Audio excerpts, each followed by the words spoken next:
কাশ্মীর সৌন্দর্যের মোড়া এক ভূখণ্ড, কিন্তু বছরের পর বছর ধরে এখানকার মাটি ভিজে আছে রক্তে, রাজনীতিতে আর বিভাজনে।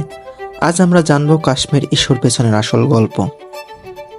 1947 সাল, ভারত বিভাজনের সময় কাশ্মীর ছিল একটি স্বাধীন রাজ্য। শাসক ছিলেন হিন্দু, জনগণ ছিল সংখ্যাগরিষ্ঠ মুসলিম।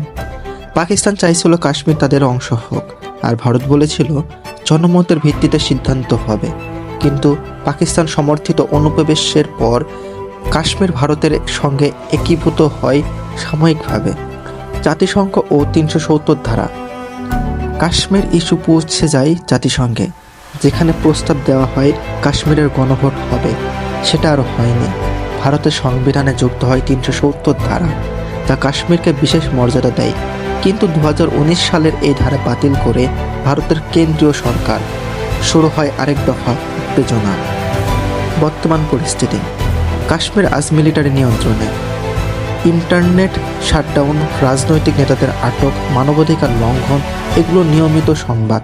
অন্যদিকে ভারত বলে আমরা উন্নয়ন করছি, বিচ্ছিন্নবাদ দমন করেছি।